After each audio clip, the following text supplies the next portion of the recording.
We got the Windhorse V8 Mini here, and I'm going to do my best to speed run this build because it is actually pretty chilly out here. It's like December decided to do an encore show. But yeah, I'm going to do less talking and more building here. Did my neighbor just decide to mow his lawn on a 32-degree day? You kidding me? Whatever. This is a 16-inch fat tire moped style bike, and we got our goodies in here. What we got in here? A cable wrap. That's our charging plug. We got our tools and our instruction manual here. As you can tell, I am going through this fast because it is cold, cold, cold out here. And our second box here, it looks like a headlight and our pedals. Third box is our battery, and I believe this is a 15 amp hour battery. I'll put the exact specs on the screen right here. Thing about this bike is it is a 16-inch moped style e-bike. You don't see those very often. This thing is going to be really small, and because it is so small, it's going together pretty fast. It's very lightweight, easy to handle. While putting it together, I noticed that we can get a good look at the controller here. I absolutely cannot see that without my glasses, so I'm going to take a picture of that and throw it up on the screen right now. We got a set of cables here that need plugged into each other. Very simple. They're all color-coded. It's red to red, green to green, blue to blue. Couldn't be simpler. Here's the seat for the bike. It comes with the tool that you need to put the seat on. As a matter of fact, the bike comes with every tool you need to put it together. But I'm going to use this little ratcheting wrench to do this because it's going to be a lot faster to do it this way. The seat fasteners are nylock nuts. I like that because on an e-bike, you go down trails and nuts and bolts vibrate a lot, and seat bolts that are not nylock are going to work themselves loose. This is small but good. These things are cable management wraps. I'm not putting it on here. I'm just going to use some zip ties. These things are goofy looking and a pain in the butt, so we're not using this.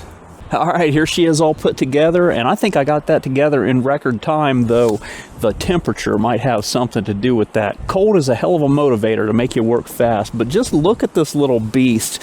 This is a 16-inch fat tire moped style e-bike. I've never seen one this small before. I am 5'10", about 186 pounds, and this is what I look like on this thing. So if you're looking to get something for a really short rider, this might be the bike that you're looking for.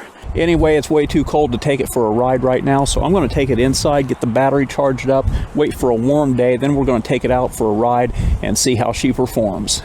All right, this wind is really, really terrible today, so I hope it doesn't wreck my audio too bad, so I might be cutting into some voiceover work in some of this video. I'm not sure. We're just going to see how it plays out.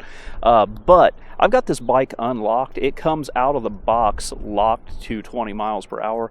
The way you unlock it is you shut the bike off and hold the power button, and then you twist the throttle, hold the brake lever in at the same time, and power the bike on and hold it for like 10 seconds.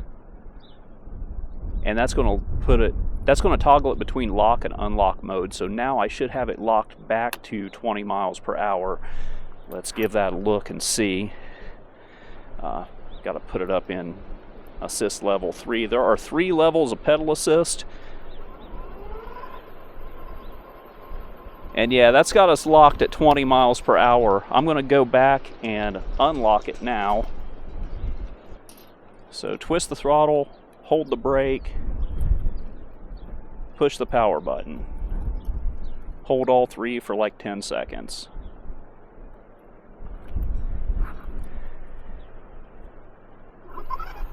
Yeah, there we go, we're unlocked. So with that, the bike comes at a legal class 2 level. If you unlock it, it's going to make this bike illegal because you'll be able to hit class 3 speeds, but the addition of the throttle violates class 3 rules. Anyway, I got a little quest errand to run, and I got to go 10 miles, and I got my backpack strapped to the side of the bike here, so I cannot pedal. but I didn't plan on pedaling this thing anyway because the pedal stroke is so short. Let's see if we can rip up this hill.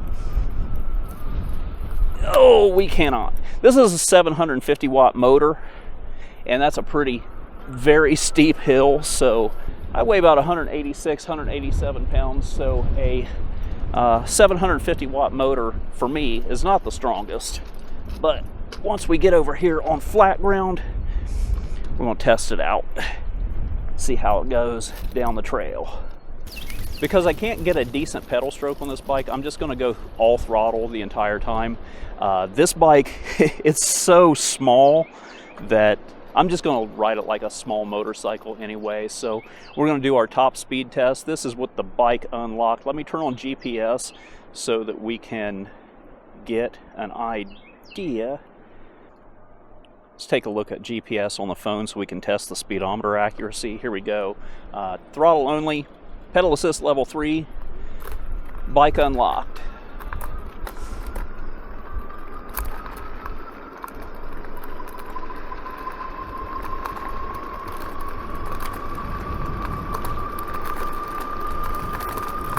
Boy, the trail is in rough condition today with all these sticks being dropped from the wind. I hope I don't get a flat.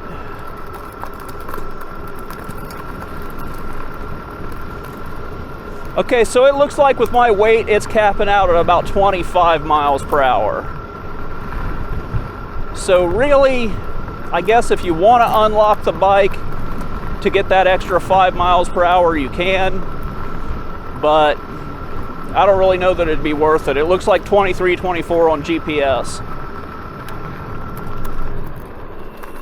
Something I did just notice, if you hold a speed for a given amount of time, probably about 10 seconds, the bike does have cruise control. So I'm going to hold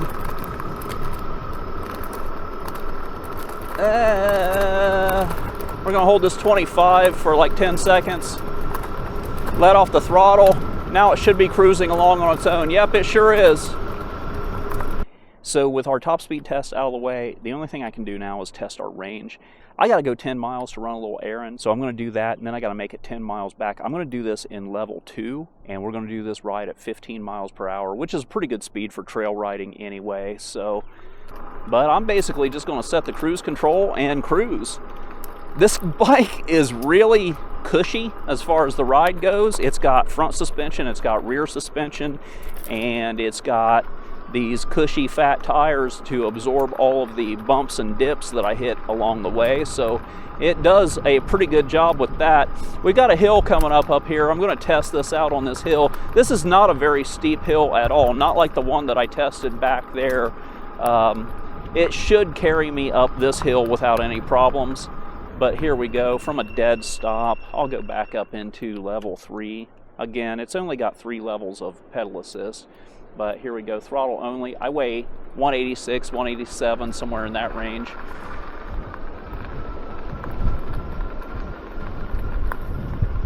Yeah, the bike is definitely not a powerhouse, for sure, which makes it kind of ironically funny when you turn on the speaker and use the engine noises.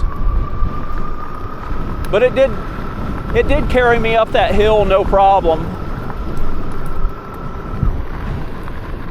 I'm going to go back into level 2, and we're going to ride at level 2 for the rest of the ride. I really kind of feel like this bike is just kind of made for kids. An adult man on this bike is going to be pretty cramped, going to be really cramped riding this bike. It could be a nice little campground hopper or a pit bike or something like that, but I think where a kid is really going to have fun with this thing is this right here. And you probably can't hear it because of the wind, but it makes me laugh every time I hear it. But anyway, that's about everything there is with this bike. It's a pretty simple bike. The brakes are line-driven disc brakes, so they're not the greatest, but they're plenty good enough for stopping this little bike, especially if you keep it at its locked speed. So yeah, I'm digging the cruise control. I'm just going to kind of like, you know, zone out and enjoy the view as we ride down here and hopefully not get blown away by a tornado. I probably shouldn't have done this review today, but in the next few days, for the foreseeable future in the weather forecast, the temperature is going to drop dramatically, so I'd rather ride when it's windy and warm than just cold and brutal. I am not a cold weather guy at all. I've never seen the trail look this bad before. Holy moly, this wind really picked up. So what little barrier I had with those leafless trees back there, now we're going into cornfields that have been knocked down, so there is no wind barrier at all. This is just all like open fields. So here we go. Always an adventure.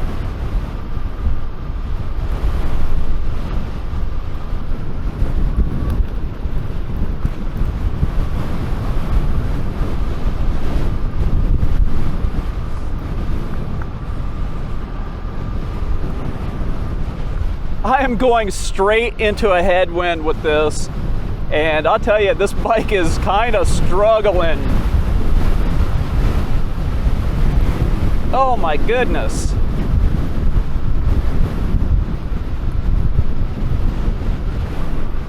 It'll be nice going back with this wind at my back. Holy moly. These are hands down the windiest conditions I've ever ridden an e-bike in. All right, I moved my bag up to the front of the bike. I said I wasn't going to pedal this thing, but with this wind, it needs all the help it can get. This is one of the worst ideas I've ever had. All right, I've turned around, I'm headed back. These winds are just straight up dangerous. There are semis turned over in the road because of these winds. So if a semi doesn't stand a chance, me on this little e-bike, I don't stand a chance either. So consider this range test not accurate. As I was riding into the wind, it was sucking this battery dry so fast. And this is a 15.6 amp hour battery. So as small as this bike is, and as big as that battery is, it should get pretty decent range. But with that wind and my body acting like a sail against the wind, it was taking every bit of power that this bike had to keep up to 15 miles per hour. Well, now that I got the wind behind me, zipping back is a lot easier than going that way, but there was no way I was going to make it the full 10 miles, at least not safely and without draining the battery. But I wouldn't consider this an accurate range test under typical conditions. I've come 4.5 miles, but that was pretty much like all into a brutal headwind. And like I said, it's a wind that's been knocking over semis in the road. So, but we're gonna head back and wrap things up. And I'm gonna bump it up into pedal assist level 3 and go full speed all the way back because I got the wind helping me. I might as well take advantage of the wind on the way back. Yeah, this bike kind of cooks with the wind at my back. I don't think the earlier speed test I did would be an accurate speed test. But now with the wind at my back and not blowing me over from the front, we're hitting 28 miles per hour pretty easily. That's on the bike speedometer, 27 on GPS. So it's a pretty fun little bike when you're not fighting tornado style winds. Yeah, I was today years old when I discovered that e-bikes are a lot of fun with a tornado assisted turbo boost at your back.